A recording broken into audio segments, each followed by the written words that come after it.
Evening all.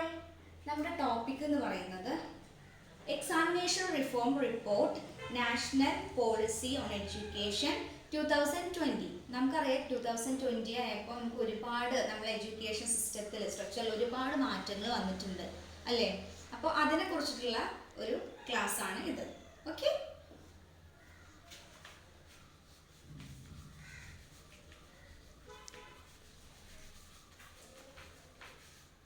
examination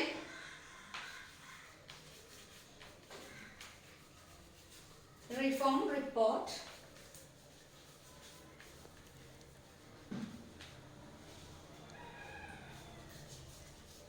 national policy education 2020. അപ്പോൾ ഈ ഒരു 2020യിലുള്ള മാറ്റങ്ങളെ കുറിച്ച് പറയുന്നതിന് മുൻപായിട്ട് നമുക്ക് 1968 ഉള്ളതും അതുപോലെ തന്നെ 1986 പറയണം. ഓക്കെ, അപ്പോൾ 20 പറയുന്നതിന് മുൻപായിട്ട് ഞാൻ ഇതിനെക്കുറിച്ചൊന്ന് പറയാം. ഇത് നമുക്ക് എല്ലാവർക്കും അറിയാവുന്ന കാര്യമാണ്, നമ്മൾ പഠിച്ചിട്ടുള്ള കാര്യമാണ്. ഓക്കെ, ഇപ്പോൾ നാഷണൽ പോളിസി ഓൺ എഡ്യൂക്കേഷൻ 1968 ആണ് ഞാൻ ആദ്യം പറയാൻ പോകുന്നത്. 1968. അപ്പോൾ ഇൻഡിപെൻഡൻസിന് ശേഷം എന്തായാലും ഗവൺമെന്റ് തീരുമാനിച്ചത് എഡ്യൂക്കേഷൻ ഫീൽഡിൽ എന്തെങ്കിലും ഒരു മാറ്റം കൊണ്ടുവരാൻ വേണ്ടിയിട്ടാണ് 1968 ഈ ഒരു NPE വന്നിട്ടുള്ളത്, അനൗൺസ് ചെയ്തിട്ടുള്ളത്. 1968 ഗവൺമെന്റ് ഓഫ് ഇന്ത്യ അങ്ങനെ ഒരു പോളിസി എന്ത് ചെയ്തു, അനൗൺസ് ചെയ്തു. ഓക്കെ, അപ്പോൾ ആ പോളിസി മെയിനായിട്ടും ലക്ഷ്യം വെച്ചത് എന്താണെന്ന് വെച്ചാൽ രാജ്യത്ത് ഒട്ടാകെ നല്ല രീതിയിലുള്ള ഒരു സിസ്റ്റം കൊണ്ടുവരാൻ വേണ്ടിയിട്ടാണ്. ഈ വിദ്യാഭ്യാസ നടത്തിപ്പുമായിട്ട് ഒരു നല്ല മാറ്റം വിദ്യാഭ്യാസ രംഗത്ത് കൊണ്ടുവരാൻ വേണ്ടിയിട്ടാണ് അവർ പ്രധാനമായിട്ടും മുൻകൈ എടുത്തത്. ഇതിൽ പ്രധാനമായിട്ട് വരുന്ന കാര്യങ്ങൾ എന്താണെന്ന് വെച്ചാൽ examination reform,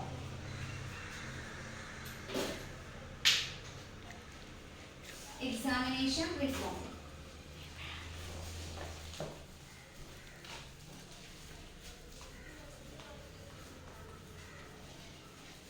Examination reform. Then improving facilities for sports and games. Improving facilities for sports and games. Then equality of educational opportunities.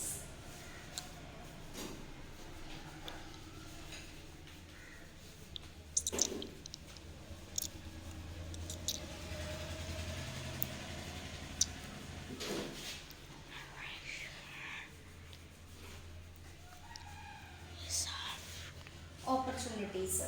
Then extension of the programs. Then education of the minorities in education. Then development of science and education and research. Improving teacher status. Then preparation and supply for low priced textbook ഒക്കെ low price കൊടുക്കുന്നത്. Implementation of the 3 language formula, pre-primary education, etc. ഇത്രയാണ് ഇതിൽ പറഞ്ഞിട്ടുണ്ടായിരുന്നത്, അതായത് 1968. അപ്പം അതിൻ്റെ ഫലമായിട്ട് ഒരു 90% റൂറൽ ആയിട്ടുള്ള പോപ്പുലേഷന്, അതായത് ഗ്രാമങ്ങളിലെ ആളുകൾക്കൊക്കെ ഏകദേശം ഒരു 90% ഈ ഒരു പോളിസി പ്രകാരം അവർക്ക് സ്കൂളിംഗ് ഫെസിലിറ്റി ഒക്കെ കിട്ടിയിട്ടുണ്ടായിരുന്നു. അതായത് 1 കിലോമീറ്റർ അടുത്തുള്ള സ്കൂൾ അവർക്ക് കിട്ടിയിട്ടുണ്ടായിരുന്നു, പോകാനുള്ള ഈസി ഒക്കെ ആയിട്ട്.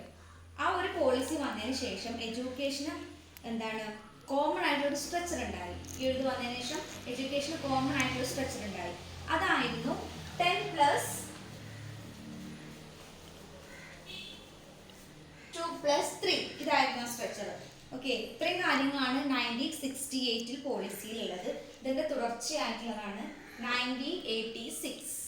ഓക്കെ, അപ്പോൾ 1968 നമ്മൾ പറഞ്ഞു. ഇനി നമ്മൾ പറയാൻ പോകുന്നത് 1986 ആണ്.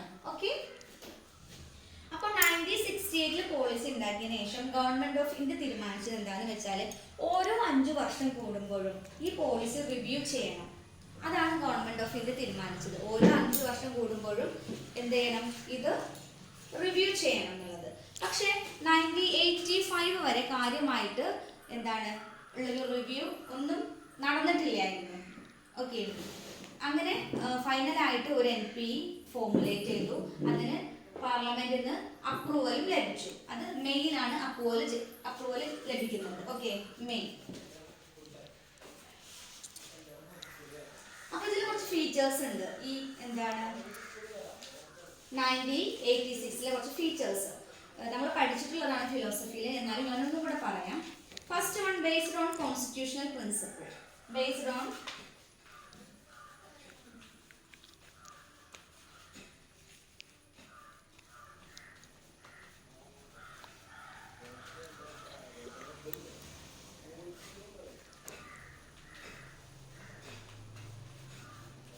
Based on constitutional principle.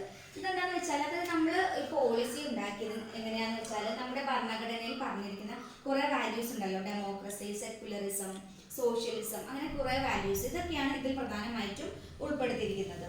രണ്ടാമത്തതാണ് common educational structure.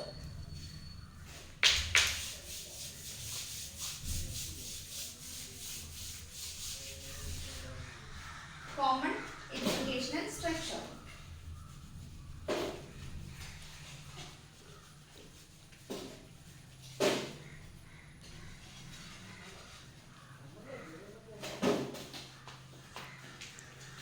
Common educational structure അതായത് ഈ ഒരു പോളിസി പ്രകാരം എഡ്യൂക്കേഷൻ സിസ്റ്റത്തിന് പൊതുവായിട്ടുള്ള ഒരു സ്ട്രക്ചർ ഉണ്ട്. അതായത് 10+2+3 സ്ട്രക്ചറാണ് ഈ ഒരു പോളിസി മുന്നോട്ട് വെച്ചത്.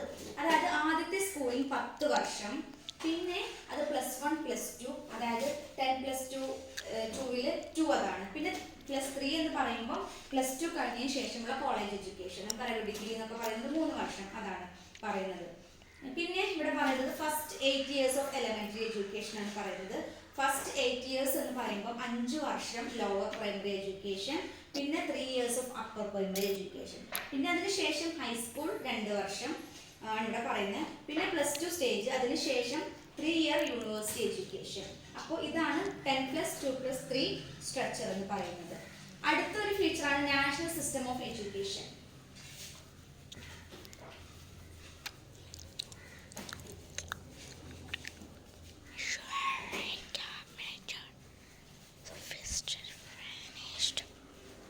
നാഷണൽ സിസ്റ്റം ഓഫ് എഡ്യൂക്കേഷൻ വിദ്യാഭ്യാസത്തിൽ എല്ലാവർക്കും തുല്യ അവസരം കൊടുക്കുക എന്ന ലക്ഷ്യത്തോടു കൂടി NPE ഉണ്ടായിരുന്നു. ഓക്കെ, അതാണ് equality of opportunity in education എന്ന് പറയുന്നത്. ഓക്കെ,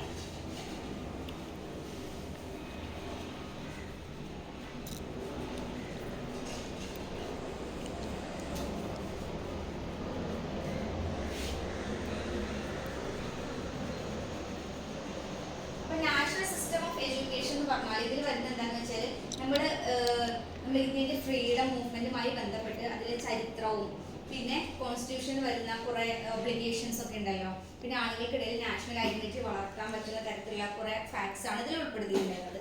പിന്നെ ഈക്വാലിറ്റി ഓഫ് ഓപ്പർച്യൂണിറ്റി എഡ്യൂക്കേഷൻ എന്ന് പറയുന്നത് എല്ലാവർക്കും തുല്യ വിദ്യാഭ്യാസം കൊടുക്കുക എന്നുള്ളത്. അടുത്തതാണ് minimum level of learning.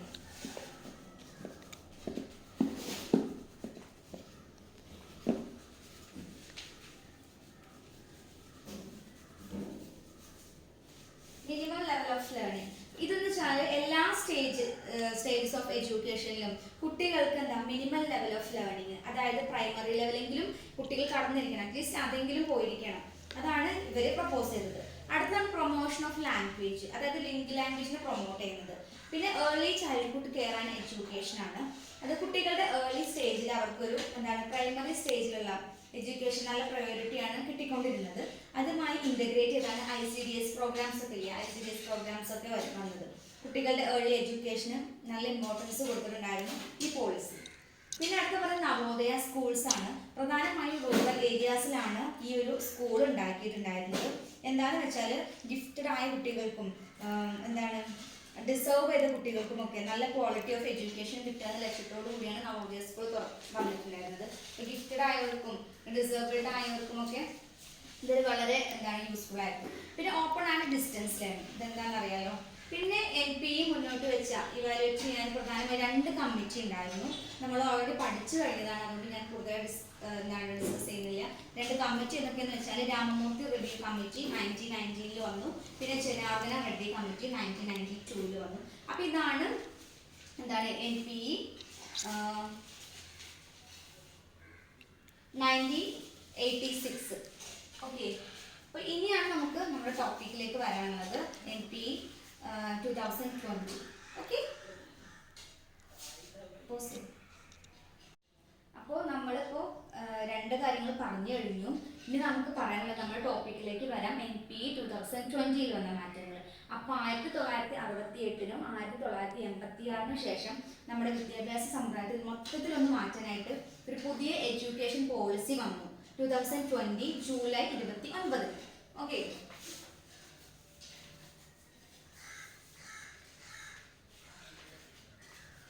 July 29 എന്താണ് സെൻട്രൽ ഗവൺമെന്റ് ഈ ഒരു പോളിസി റിലീസ് ചെയ്തത്. നമ്മുടെ ടോട്ടൽ വിദ്യാഭ്യാസ സമ്പ്രദായത്തെ ഒരുപാട് മാറ്റിമറിക്കുന്ന രീതിയിലുള്ള ചേഞ്ചസ് ആണ് എന്താണ് ഈ ഒരു പുതിയ പോളിസി റിലീസ് ചെയ്തത്. ഓക്കെ, ഇതിൽ രക്ഷിതാക്കളായിക്കോട്ടെ, ടീച്ചേഴ്സ് ആയിക്കോട്ടെ, സ്റ്റുഡൻസ് ആയിക്കോട്ടെ, ഈവൻ കോമൺ പീപ്പിൾ ആയിക്കോട്ടെ, സാധാരണക്കാരായിക്കോട്ടെ, എല്ലാവർക്കും ഈ ഒരു പോളിസിനെ കുറിച്ചിട്ട് ശരിക്കും ഒരു ധാരണ വേണം. കാരണം നമ്മൾ ഇനി ജീവിക്കാൻ പോകുന്നത് എന്താണ് ഈ ഒരു പുതിയ എഡ്യൂക്കേഷൻ സിസ്റ്റത്തിലൂടെയാണ്. അതുകൊണ്ട് തന്നെ നമ്മൾ അറിഞ്ഞിരിക്കണം ഇനി വരാൻ പോകുന്ന മാറ്റങ്ങൾ എന്തൊക്കെയാണ്, വന്ന് തുടങ്ങിയ മാറ്റങ്ങൾ എന്തൊക്കെയാണെന്നുള്ളത്. ഓക്കെ, അപ്പോൾ എങ്ങനെയൊക്കെയാണ് ഈ പുതിയ വിദ്യാഭ്യാസ രീതി നമ്മുടെ സ്കൂള് കോളേജിലൊക്കെ മാറ്റം വരുത്തിയത് നമുക്ക് നോക്കാം. അപ്പോൾ ഫസ്റ്റ് നമ്മൾ നോക്കുന്നത് ബേസിക് സ്ട്രക്ചറൽ ഡിഫറൻസിനെ കുറിച്ചിട്ടാണ്. ഓക്കെ,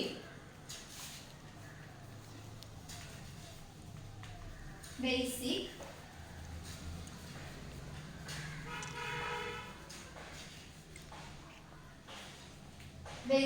സ്ട്രക്ചറൽ ഡിഫറൻസിനെ കുറിച്ചിട്ടാണ്.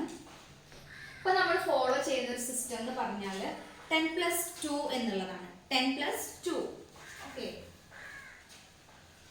10+2 എന്ന് വെച്ചാൽ 6-ാം വയസ്സ് മുതൽ 16-ാം വയസ്സ് വരെ പഠിക്കുന്ന 10 വർഷവും അതിനുശേഷം 16-ാം വയസ്സ് മുതൽ 18-ാം വയസ്സ് വരെ പഠിക്കുന്ന ഒരു 2 വർഷവും.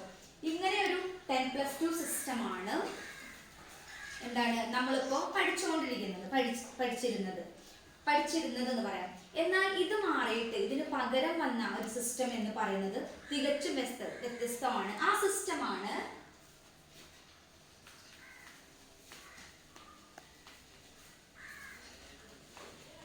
5+3+3+4. ഓക്കെ, അതുപോലെ തന്നെ നമ്മൾ പറയുന്ന LP, UP, high school, higher secondary എന്ന് പറയുന്ന ടൈംസ് ഒക്കെ എന്താണ് ഇനി ചരിത്രത്തിന്റെ ഭാഗമാവാൻ പോവുകയാണ്. ഇതിന്റെ ഭാഗമായി എന്ന് പറയാൻ നമുക്ക്. ഇതിന് പകരം വരുന്നതാണ് ഫൗണ്ടേഷണൽ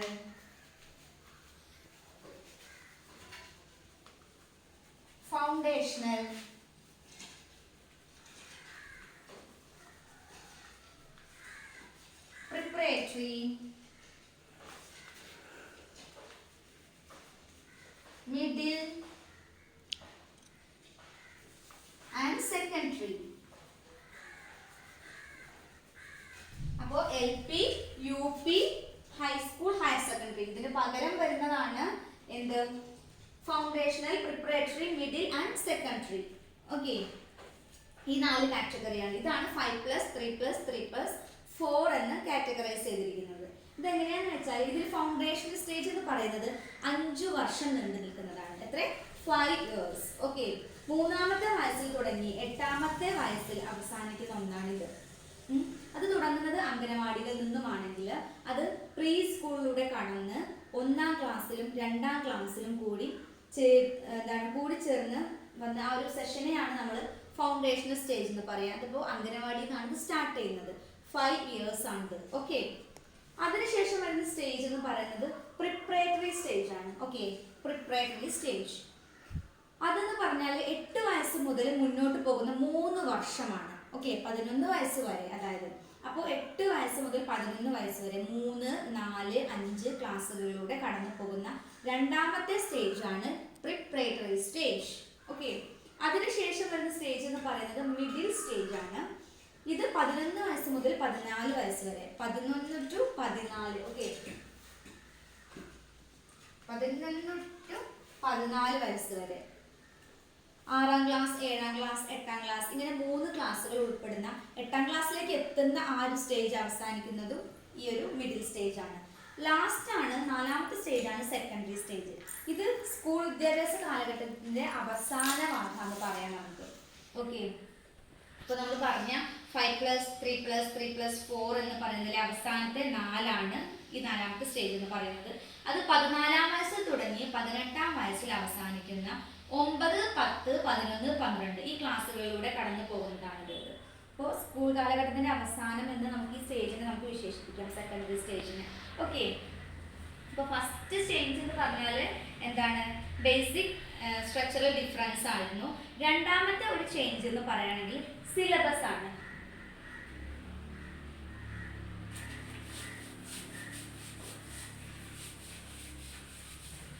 രണ്ടാമത്തെ ചേഞ്ച് എന്ന് പറയുന്നത് സിലബസ് ആണ്. ബേസിക് സ്ട്രക്ചറൽ ഡിഫറൻസ് ആയിരുന്നു ഫസ്റ്റ് പറഞ്ഞത്, പിന്നെ രണ്ടാമത്തേതാണ് സിലബസ്. ഇപ്പൊ 2020 വന്ന അടുത്ത വലിയൊരു ചേഞ്ച് ആണ് ഈ സിലബസ്. ഓക്കെ, ഇതുവരെ ഉണ്ടായിരുന്ന സിലബസ് പാടെ മാറ്റിമറിച്ച് പുതിയൊരു സിലബസ് ആണ് ഈ പോളിസി നമുക്ക് തന്നിരിക്കുന്നത്. Change number 3, medium.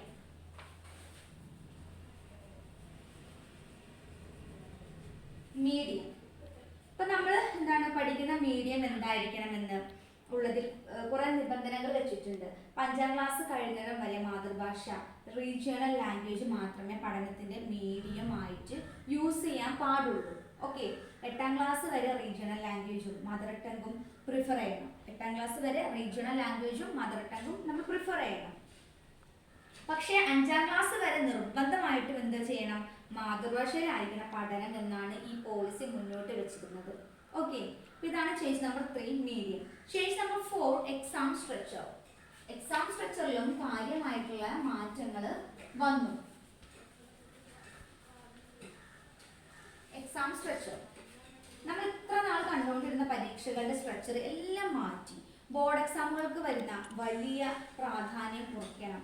അതുപോലെ തന്നെ നമ്മൾ കുറെ കാണാതെ പഠിച്ച് മെമ്മറൈസ് ചെയ്ത് എഴുതുന്ന ഒരു സിസ്റ്റം ഉണ്ടല്ലോ, അതിൽ നിന്ന് തികച്ചും വ്യത്യസ്തമായിട്ട് ആപ്ലിക്കേഷൻ ലെവലിലുള്ള ക്വസ്റ്റ്യൻസ് മാത്രം ഉൾപ്പെടുത്തിക്കൊണ്ട് എക്സാം നടത്തുക എന്നുള്ള പുതിയൊരു നയം ഇവർ മുന്നോട്ട് വെച്ചു. അപ്പോൾ ഇതായിരുന്നു change number 4, exam structure. Change number 5 എന്ന് പറയുന്നത് സ്റ്റുഡൻസ് അസസ്മെന്റ് ആൻഡ് ഇവാലുവേഷൻ.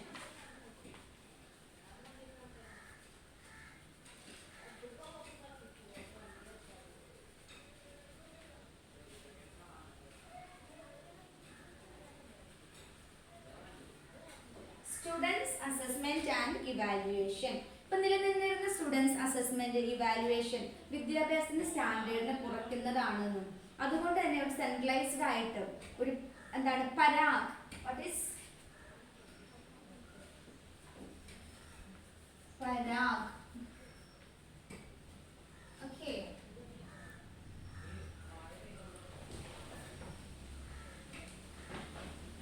അപ്പോൾ പരാഗ് എന്ന പേരിൽ നാഷണൽ അസസ്മെന്റ് സെന്റർ സ്റ്റാർട്ട് ചെയ്യുകയും ഇന്ത്യയിലെ മുഴുവൻ സ്കൂളുകളുടെ ഇവാലുവേഷൻ അസസ്മെന്റിനെ വിലയിരുത്തുകയും നമ്മളുടെ വിദ്യാഭ്യാസത്തിന്റെ സ്റ്റാൻഡേർഡ് ഉയർത്താൻ വേണ്ടുന്ന കാര്യങ്ങൾ സജസ്റ്റ് ചെയ്യണം. അങ്ങനെയൊക്കെ ആയിട്ടാണ് ഈ ഒരു എന്താണ് പരാഗ് എന്ന രീതിയിൽ ഈ സെൻട്രലൈസ്ഡ് ആയിട്ടുള്ള ഒരു അസസ്മെന്റ് ഇവാലുവേഷൻ സെന്റർ സ്റ്റേറ്റ് നമുക്ക് എന്താണ് കൊണ്ടുവന്നിരിക്കുന്നത്. ഓക്കെ, അപ്പോൾ സ്റ്റുഡൻസ് അസസ്മെന്റ് ആൻഡ് ഇവാലുവേഷൻ ആയിരുന്നു ചേഞ്ച് നമ്പർ 5. ചേഞ്ച് നമ്പർ 6 എന്ന് പറഞ്ഞാൽ ടീച്ചേഴ്സ് ആയിരുന്നു.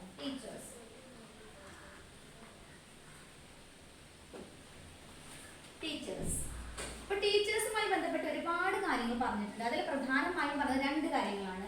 ഒന്നെന്ന് പറഞ്ഞാൽ ടാലന്റഡ് ആയിട്ടുള്ള ഗിഫ്റ്റഡ് ആയിട്ടുള്ള പല സ്റ്റുഡൻസിനെയും ടീച്ചിങ് പ്രൊഫഷനിലേക്ക് കിട്ടുന്നില്ല എന്നുള്ളൊരു കാരണം നിലനിന്നിരുന്നുകൊണ്ട് ഇത്തരത്തിലുള്ള കുട്ടികളെ എന്താണ് അട്രാക്ട് ചെയ്യാനായി അതിനുള്ള പ്രോഗ്രാംസ് കൊണ്ടുവരണം എന്ന് MP പറഞ്ഞു. അതായത് സ്പെഷ്യൽ സ്കോളർഷിപ്പ് ഒക്കെ പ്രൊവൈഡ് ചെയ്യുക, അങ്ങനത്തെ കാര്യങ്ങളൊക്കെ പറഞ്ഞു.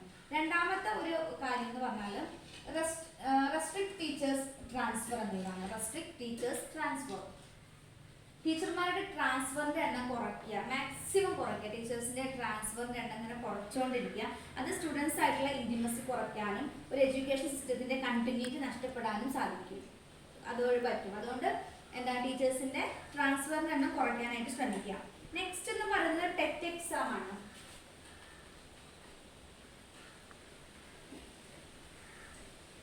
ടെറ്റ് എക്സാം എന്താണെന്നുള്ളത് ഞാൻ പറയണല്ലോ, ടീച്ചർ എലിജിബിലിറ്റി ടെസ്റ്റ് ആണ്.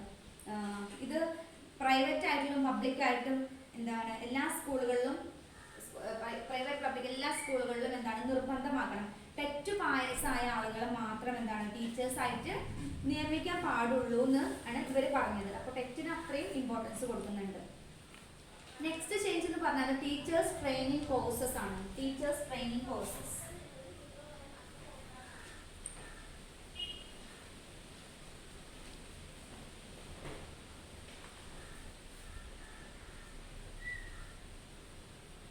Teachers training courses. ഇപ്പൊ B.Ed കോഴ്സ് 4 വർഷത്തെ ഇന്റഗ്രേറ്റഡ് കോഴ്സ് ആക്കി മാറ്റുക എന്നുള്ളതാണ് വലിയൊരു പ്രത്യേകത. അത് 4 വർഷത്തെ ഇന്റഗ്രേറ്റഡ് കോഴ്സ് ആക്കി മാറ്റുക എന്ന് മാത്രമല്ല 2030 കൂടി ഈ 4 വർഷത്തെ ഇന്റഗ്രേറ്റഡ് B.Ed കോഴ്സ് കഴിഞ്ഞവർക്ക് മാത്രമേ ടീച്ചറായി മാറാൻ പറ്റുള്ളൂ അല്ലേ. 2030 ആകുമ്പോഴേക്കും എന്താണ് 4 വർഷത്തെ ഇന്റഗ്രേറ്റഡ് കോഴ്സ് കഴിഞ്ഞവർക്ക് മാത്രമേ ടീച്ചർ ആവാൻ പറ്റുള്ളൂ. അതൊക്കെ വലിയൊരു മാറ്റം തന്നെയല്ലേ. നെക്സ്റ്റ് ചേഞ്ച് എന്ന് പറഞ്ഞാൽ ഇപ്പൊ നമ്മൾ പറഞ്ഞതെല്ലാം സ്കൂളുകളിൽ വരുന്ന ചേഞ്ചസ് ആണല്ലേ. ഇനി നമ്മൾ പറയാൻ പോകുന്നത് ഹയർ എഡ്യൂക്കേഷനിൽ കുറച്ച് ചേഞ്ചസ് വന്നു. അതാണ് ഇപ്പൊ ഡിഗ്രി കോഴ്സുകൾക്ക് എല്ലാം ഒരു കോമൺ എൻട്രൻസ് എക്സാമിനേഷൻ വരും. ഓക്കെ, എല്ലാ ഡിഗ്രി കോഴ്സുകൾക്കും ഒരു കോമൺ എൻട്രൻസ് എക്സാമിനേഷൻ വരും. അപ്പോൾ ആ എക്സാം എഴുതി ക്വാളിഫൈ ചെയ്യുന്നവർക്ക് മാത്രമേ ഗ്രാജുവേഷനിൽ ജോയിൻ ചെയ്യാൻ പറ്റുള്ളൂ. ഓക്കെ, അപ്പൊ ഇത് ഗ്രാജുവേഷന്റെ സ്റ്റാൻഡേർഡിന് ഉയർത്താനുള്ള ഒരു ശ്രമമാണ് നടത്തുന്നത്. അതിന്റെ കൂടെ ഗ്രാജുവേഷനിലെ വലിയൊരു ഡ്രാസ്റ്റിക് ചേഞ്ച് എന്ന് നമുക്ക് പറയാൻ പറ്റുന്ന ഒരു കാര്യം ഡിഗ്രി കോഴ്സുകളെ 4 വർഷമാക്കി മാറ്റുന്നു എന്നുള്ളതാണ്. ഞാൻ പറഞ്ഞില്ല ഇന്റഗ്രേറ്റഡ് ആക്കുന്നു. ഈ 4 വർഷത്തിന്റെ ഒരു പ്രത്യേകത എന്ന് പറയുന്നത് ഇതൊരു മൾട്ടിപ്പിൾ എക്സിറ്റ് ഓപ്ഷനോട് കൂടിയിട്ടുള്ള 4 വർഷത്തെ കോഴ്സാണ്. Multiple exit option. Multiple exit option. Okay, ഒരു പോസിറ്റീവ് സൈഡ് എന്ന് പറയുമ്പോൾ അതിന്റെ പോസിറ്റീവ് സൈഡ് നമുക്ക് പറയുന്നത് അതായത് നമ്മൾ ഡിഗ്രിക്ക് ചേർന്ന് കഴിഞ്ഞതിന് ശേഷം ഇടയ്ക്ക് പഠനം നിർത്തിപ്പോയി കഴിഞ്ഞാൽ നമുക്ക് പ്രത്യേകിച്ച് ഒന്നും കിട്ടാനില്ല അല്ലേ. ഇടയ്ക്ക് വെച്ച് നമ്മൾ ഡ്രോപ്പ് ഔട്ട് ആയി പോയാൽ പക്ഷേ ഈ ഒരു സിസ്റ്റത്തിലൂടെ മൾട്ടിപ്പിൾ എക്സിറ്റ് ഓപ്ഷനുള്ള ഡിഗ്രി കോഴ്സുകൾക്ക് നമ്മൾ ജോയിൻ ചെയ്യുമ്പോൾ ഉള്ള പ്രത്യേകത എന്ന് പറഞ്ഞാൽ നമുക്ക് 4 വർഷത്തിൽ ഏത് വർഷത്തിന്റെ അവസാനം ആ വർഷത്തിന്റെ എക്സാം കഴിഞ്ഞ ശേഷം നമുക്ക് കോഴ്സ് നിർത്തി പോരാം എന്നുള്ളതാണ്. ഓക്കെ, അങ്ങനെ 1ാമത്തെ വർഷം നമ്മൾ നിർത്തി പോന്നിട്ടുണ്ടെങ്കിൽ നമുക്ക് കോഴ്സ് സർട്ടിഫിക്കറ്റ് കിട്ടും. ഓക്കെ, ഇത് ഇതിന്റെ വലിയൊരു പോസിറ്റീവ് അല്ലേ.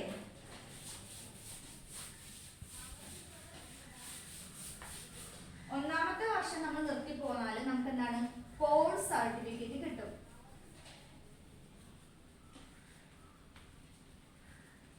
ഒന്നാമത്തെ വർഷം നമ്മൾ നിർത്തി പോരുകയാണെങ്കിൽ നമുക്ക് കോഴ്സ് സർട്ടിഫിക്കറ്റ് ലഭിക്കും. ഇനി 2ാം വർഷമാണ് നമ്മൾ നിർത്തിപ്പോരുന്നത് എന്നുണ്ടെങ്കിൽ നമുക്ക് ഡിപ്ലോമ സർട്ടിഫിക്കറ്റ് ലഭിക്കും. എന്താണ് ഡിപ്ലോമ സർട്ടിഫിക്കറ്റ്? 1ാമത്തെ വർഷമാണ് നിർത്തുന്നതെന്നുണ്ടെങ്കിൽ നമുക്ക് കോഴ്സ് സർട്ടിഫിക്കറ്റ് കിട്ടും. 2ാമത്തേതാണെന്നുണ്ടെങ്കിൽ നമുക്ക് ഡിപ്ലോമ സർട്ടിഫിക്കറ്റ് കിട്ടും. 3ാം വർഷമാണെന്നുണ്ടെങ്കിൽ ബാച്ചിലേഴ്സ് ഡിഗ്രി സർട്ടിഫിക്കറ്റ് നമുക്ക് കിട്ടും. ഓക്കെ, 3ാമത്തെ വർഷമാണെന്നുണ്ടെങ്കിൽ ബാച്ചിലേഴ്സ് ഡിഗ്രി സർട്ടിഫിക്കറ്റ്.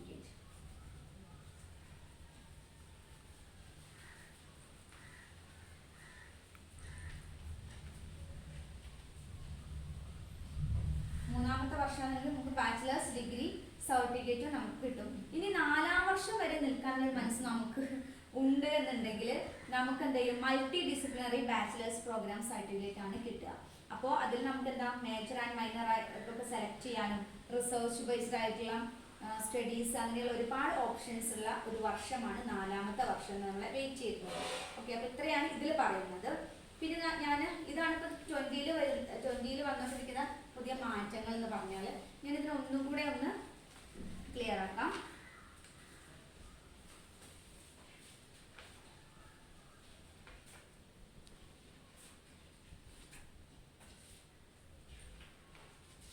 അപ്പോൾ ഈ മാറ്റത്തിൽ ഫസ്റ്റ് നമുക്ക് പാർട്ട് 1 എന്ന രീതിയിൽ സ്കൂൾ എഡ്യൂക്കേഷൻ കൊടുക്കാം. Okay, school education.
അറിയുന്നതാണ്, ഞാൻ ഒന്നും കൂടെ റിപ്പീറ്റ് ചെയ്യുന്നത് മാത്രം.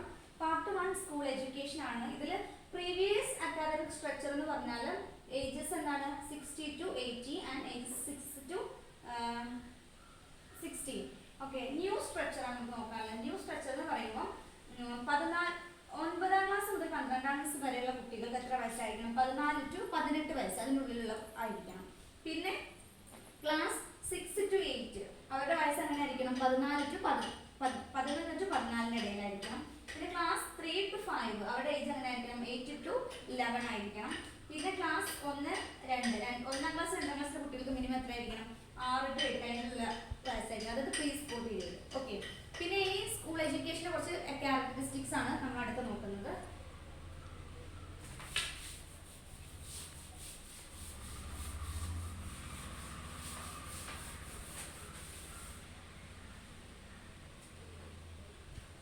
Characteristics are early childhood. First one, early childhood care education. നമ്മൾ ഓൾറെഡി പഠിച്ചിട്ടുള്ളതാണ്.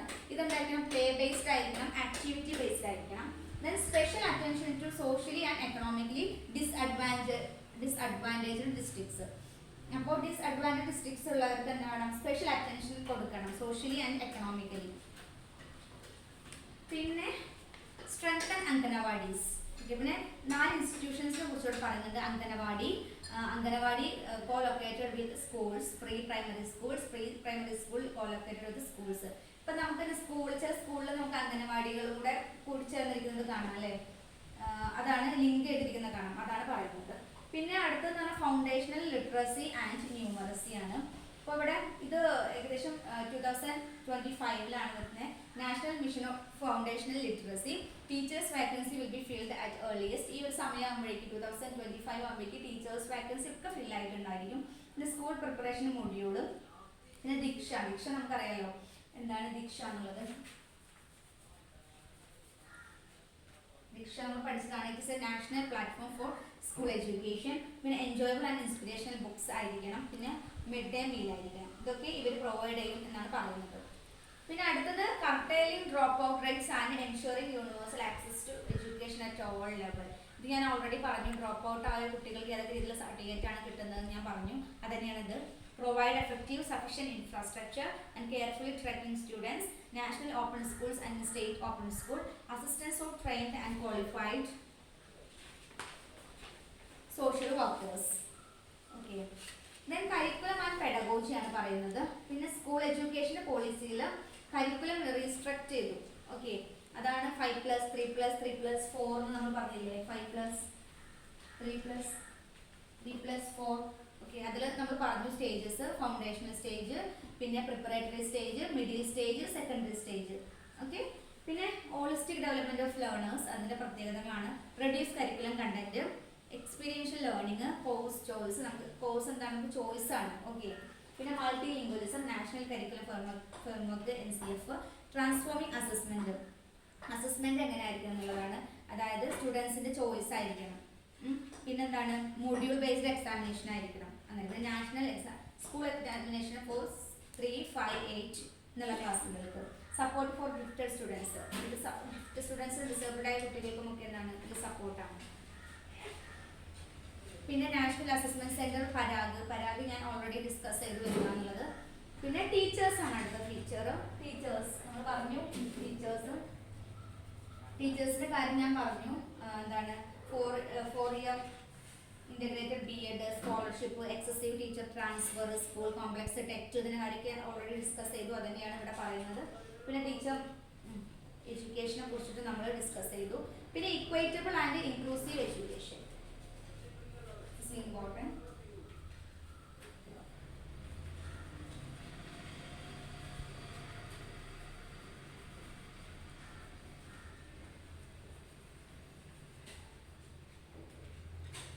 ഇക്വൈറ്റബിൾ ആൻഡ് ഇൻക്ലൂസീവ് എഡ്യൂക്കേഷൻ എന്ന് വെച്ചാൽ ഡിസേബിൾ ആയിട്ടുള്ള കുട്ടികൾക്ക്. ഓക്കെ, അതാണ് ഇക്വൈറ്റബിൾ ആൻഡ് ഇൻക്ലൂസീവ് എഡ്യൂക്കേഷൻ എന്ന് പറയുന്നത്. Reduce disparities, special address to SC/ST മൈനോറിറ്റീസിലോട്ട് സ്പെഷ്യൽ അറ്റൻഷൻ കൊടുക്കുക. ജെൻഡർ ഇൻക്ലൂഷൻ ഫണ്ട് അത് കൊണ്ടുവരിക. പിന്നെ വുമൺ എഡ്യൂക്കേഷന് ഒരുപാട് ഇമ്പോർട്ടൻസ് ഉണ്ടായിരുന്നു. പിന്നെ free boarding facilities, ensure inclusion of differently abled children, already ഞാൻ പറഞ്ഞു. efficient resourcing and effective governance through school complexities. One secondary school together with all other schools offering lower grades in its neighborhood including Anganawadi its radius 5 to 10 kilometer. അത്ര കിലോമീറ്ററിൻ്റെ ഉള്ളിലുള്ളതാണ് പറയുന്നത്. Okay, part 1 school education ആണെങ്കിൽ part 2 എന്താണെന്ന് വെച്ചാൽ higher education ആണ്. അപ്പോൾ നമ്മൾ ഇത്രയും നേരം പറഞ്ഞത് സ്കൂൾ എഡ്യൂക്കേഷൻ കാര്യമാണ്. ഇനി നമ്മൾ യൂണിവേഴ്സിറ്റി കോളേജ് ആ ലെവലിലേക്ക് പോവാണ്. Part 2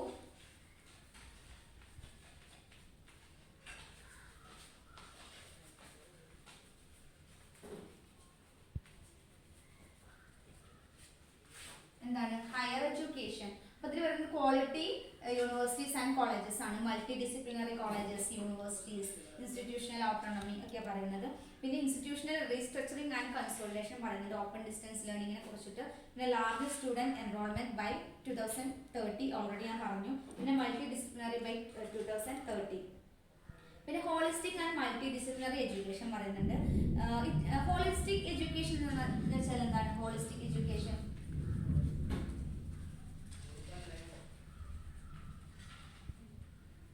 holistic education. It develop all capacities of human beings, intellectual, aesthetic, and social, physical, and emotional, integrated manner. Okay, an integration of humanities with the science and undergraduate degree or 3 or 4 year with multiple exit options. ഞാൻ പറഞ്ഞു 1 year നിർത്തി പോകുന്നവർക്ക് certificate കിട്ടും. രണ്ടാമത്തത് diploma certificate, 3 bachelor സർട്ടിഫിക്കറ്റിന്റെ കാര്യം പറഞ്ഞു. പിന്നെ 4 years എന്ന് പറയുമ്പോൾ ഞാൻ പറഞ്ഞു മൾട്ടി ഡിസിപ്ലിനറി ഡിഗ്രി ആണ്. അപ്പോൾ ഇതാണ് ഇതിൽ പറയുന്നത്. പിന്നെ equity and inclusion of higher education ആണ്. അപ്പോൾ ഇതിൽ വരുന്നത് make admission process more inclusive. Admission process എന്താക്കുക? മോർ ഇൻക്ലൂസീവ് ആക്കുക. Make curriculum more inclusive. Curriculum എന്താണ്? മോർ ഇൻക്ലൂസീവ് ആക്കുക. Provides more financial support. Increase employability potential for higher education programs. Then develop more degree courses taught in Indian language and bilingually. So എന്താണ് more degree courses എന്താ ചെയ്യുക? Develop ചെയ്യുക. അതെന്ത് രീതിയിൽ പഠിപ്പിക്കുക? Indian ലാംഗ്വേജിലൂടെ. ഓക്കെ, പിന്നെ ensure building and facilities and wheelchair accessible and disabled friendly. So disable ആയവർക്ക് എന്താ വീൽ ചെയർ ഒക്കെ പ്രൊവൈഡ് ചെയ്യുക. അപ്പോൾ ഒന്നും കൂടി ഹെൽപ്ഫുൾ ആയിരിക്കും അവർക്ക്. Strictly enforce all discrimination anti harassment laws. അപ്പോൾ എന്താ ഡിസ്ക്രിമിനേഷൻ എന്ന് പറയുന്ന സംഭവം അത് ടോട്ടലി എന്താ നമ്മൾ ഇറാഡിക്കേറ്റ് ചെയ്യുക, എൻഫോഴ്സ് ചെയ്യുക. ഓക്കെ, അപ്പോൾ ഡിസ്ക്രിമിനേഷൻ പാടില്ല. അതുപോലെ തന്നെ പേഴ്സണൽ ഹരാസ്മെന്റും സ്റ്റോപ്പ് ചെയ്യണം എന്നുള്ളതാണ്. പിന്നെ ടീച്ചർ എഡ്യൂക്കേഷനെ കുറിച്ച് നമ്മൾ പറഞ്ഞു already. 4 year integrated BEd minimum ലെവലാക്കണം. 2030 ആകുമ്പോഴേക്കും അത് വരാൻ പോകും. Admission through test conducted by NTA. Then reimaging vocational education ആണ് അടുത്തത്. പിന്നെ നാഷണൽ റിസർച്ച് ഫൗണ്ടേഷൻ അത് ഓൾറെഡി പറഞ്ഞു. Research and innovations at education institution at critical and strong culture and research uplift the education level. ഇതിന്റെ aim എന്ന് പറയുന്നത് to enable a culture of research to permeate through all universities. Okay, അടുത്ത നമ്മൾ പറയുന്നത് മൂന്നാമത്തെ പാർട്ടാണ്, third part, other recommendation, part 3.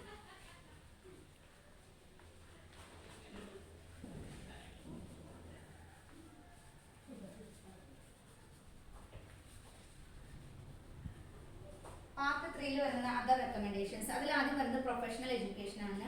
Stand alone universities multidisciplinary ആണ് പറയുന്നത്. പിന്നെ adult education and lifelong learning. Adult education center improve എന്താണ് availability of books, promotion of Indian languages, arts, culture, ഇതൊക്കെ എന്താണ് പ്രൊമോട്ട് ചെയ്യുക. Technology use and integration. ഇപ്പോഴത്തെ ഒരു പ്രത്യേകത നമുക്കറിയാം, ടെക്നോളജി അത്രയും അഡ്വാൻസ്ഡ് ആണ്. Online and digital education. പിന്നെ പാർട്ട് 4 പറയുന്നത് മേക്കിംഗ് IT ഹാപ്പൻ ആണ്.